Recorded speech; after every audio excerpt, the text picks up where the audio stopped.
9월 6일 토요일 이른 아침입니다.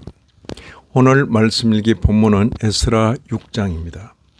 본문을 다음 4단락으로 나눌 수 있겠습니다. 첫째는 1절 이하 5절 고레스의 조서를 확인함. 둘째는 6절 이하 12절 성전 재건을 위한 다리오의 명령. 셋째는 13절 이하 18절 성전의 완성과 봉헌. 마지막 네 번째는 19절 이하 22절 유월절을 지킴.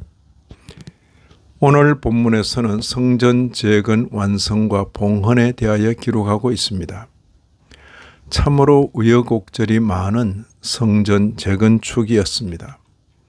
다리오 통치하에서 재건 역사가 재개되었는데 이것은 선지자 학개와 스가랴의 격려에 의한 것이었습니다.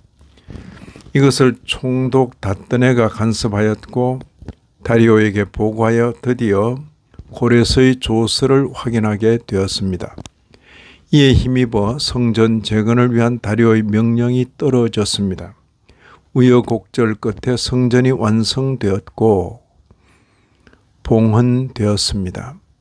새로 지어진 성전을 중심으로 참으로 오랜만에 유월절이 지켜지게 되었습니다.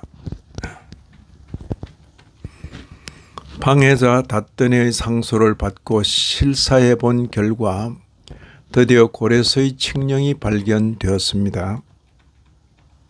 1절 이하 5절입니다.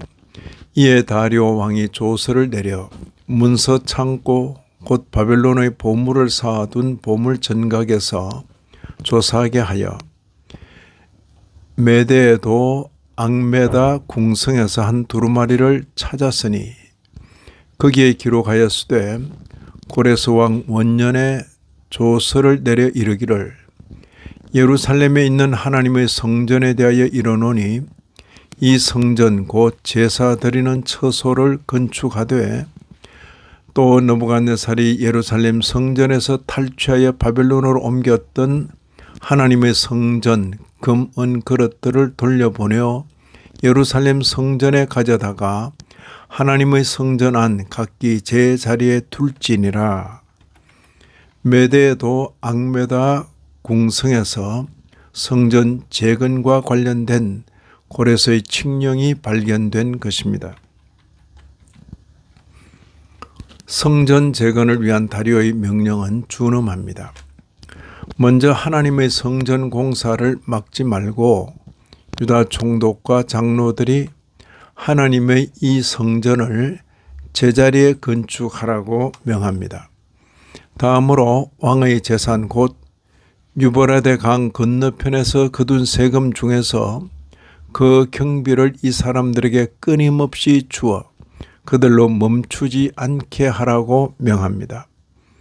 뿐만 아니라 그들이 필요로 하는 것을 예루살렘 제사장의 요구대로 어김없이 날마다 주어 그들이 왕과 왕자들의 생명을 위하여 기도하게 하라고 명합니다. 성전 재건 공사가 순조롭게 진행되어 완성되게 되었습니다. 14절 보시면 유다 사람의 장로들이 선지자 학개와 이도의 손자 스가랴의 권면을 따랐으므로 성전 건축하는 일이 형통한지라. 다리오 왕 제6년 아달월 3일에 성전 일을 끝냈다고 전해줍니다. BC 516년경입니다. 성전 기초를 놓은 지 거의 20년 만에 완성한 것입니다. 성전 봉헌 후에 모세율법에 기록된 대로 수종들게 하였습니다. 본장의 마지막 단락에서는 오랜만에 제대로 지켜진 유월절에 대하여 기록하고 있습니다.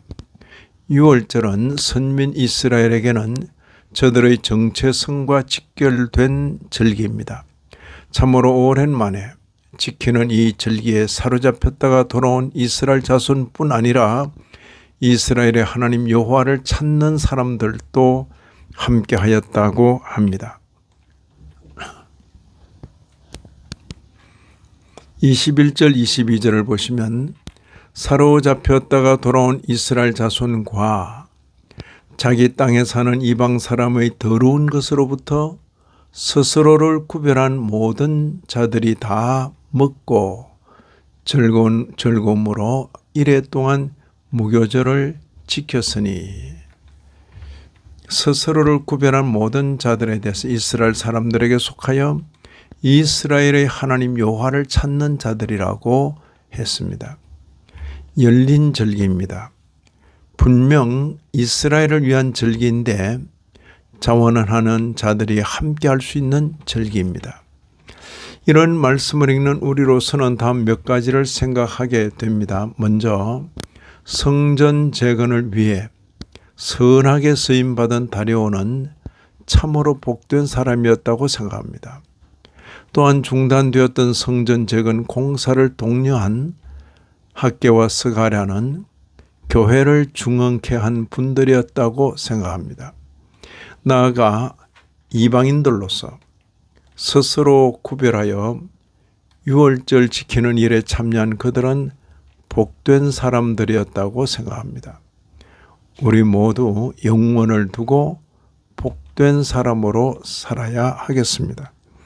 이 아침에도 말씀에 참여하신 모든 분들 위해 하나님의 크신 은혜가 더하시기를 진심으로 기원합니다.